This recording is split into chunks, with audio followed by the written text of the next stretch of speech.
Hi అండి, welcome back to my channel. ముందుగా మన ఛానల్ ఎవరైనా కొత్త వాళ్ళు చూస్తూ ఉంటే ప్లీజ్ సబ్స్క్రైబ్ చేసుకోండి. ఇవాల్టి రెసిపీ వచ్చేసి పాలకూర ఉల్లికారం అండి. చాలా బాగుంటుంది. దానికోసం నేనైతే ఒక 2 కట్టలు పాలకూర తీసుకున్నాను.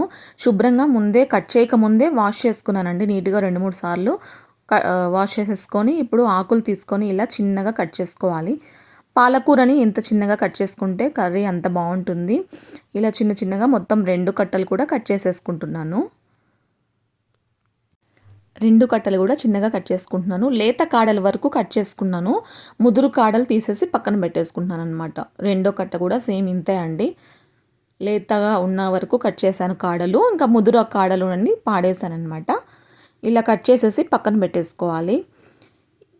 ఇప్పుడు స్టవ్ ఆన్ చేసి పాన్ పెట్టేసుకొని అందులో కొంచెం ఆయిల్ అనమాట. జస్ట్ ఇప్పుడు ఎక్కువేం పట్టదు. ఒక 2 టేబుల్ స్పూన్స్ ధనియాలు, ఒక హాఫ్ టీ స్పూన్ దాకా జీలకర్ర వేసుకున్నాను. అలాగే కందిపప్పు ఒక 2 స్పూన్ల దాకా వేసుకున్నాను. మీకు కావాలంటే శనగపప్పు కూడా వేసుకోవచ్చండి ఈ స్టేజ్లో.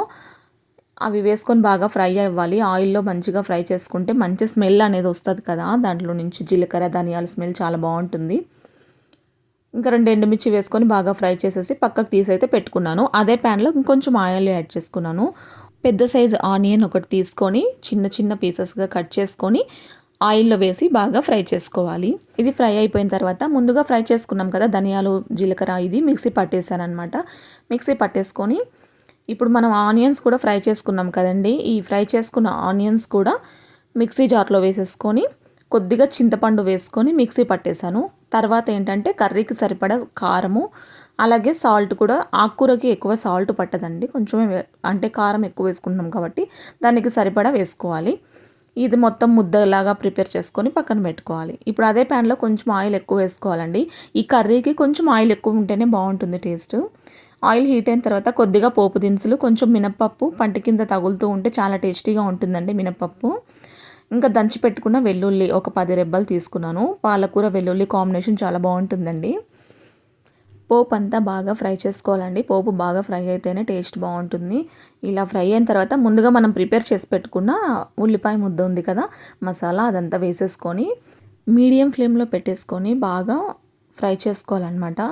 హై ఫ్లేమ్లో పెడితే మాడిపోతుంది. ఒక హాఫ్ టీ స్పూన్ పసుపు అయితే వేసుకున్నాను ఇందులోనే. మొత్తం పసుపు ఈ మసాలా అంతా కూడా ఆయిల్లో బాగా కలుపుకోవాలన్నమాట. ఇలా మీడియం ఫ్లేమ్లోనే మసాలా అంతా, ఆల్రెడీ మనము ఆనియన్స్ ఇవన్నీ ఫ్రై అయినవే కాబట్టి ఎక్కువసేపు ఫ్రై చేయాల్సిన అవసరం అయితే లేదు. అది కొంచెం ఫ్రై అయిన తర్వాత కట్ చేసి పెట్టుకున్న పాలకూర వేసుకుంటున్నాను. పాలకూర కూడా వేసుకొని బాగా కలుపుకోవాలండి. ఈ మసాలా అంతా కూడా దానికి పట్టేలాగా మంచిగా కలుపుకోవాలి. ఇదంతా మీడియం ఫ్లేమ్లోనే జరగాలన్నమాట. హై ఫ్లేమ్లో పెడితే మాడిపోతుంది. ఇప్పుడు ఇంకా పాలకూరలో నుంచి కొంచెం వాటర్ రిలీజ్ అయిపోయేసి అది బాగా ఉడికిపోతుంది అనమాట. కొంచెం మూత పెట్టేసామంటే కనుక ఒక 5 మినిట్స్కి కర్రీ అనేది రెడీ అయిపోతుంది. ఒక 5 మినిట్స్ చిన్న మంట పెట్టేసి మూత పెట్టేసామంటే ఈ విధంగా ఆకంతా మగ్గిపోయి కర్రీ అనేది రెడీ అయిపోయిందనమాట. చాలా టేస్టీగా ఉంటుందండి వేడి అన్నంలోకి. చిటికలో ఒక 10 నిమిషాలు చేసుకోవచ్చు కర్రీ అనేది. టేస్ట్ మాత్రం చాలా బాగుంటుంది. తప్పకుండా ట్రై చేసి ఎలా వచ్చిందో కామెంట్ చేసేయండి. Thanks for watching.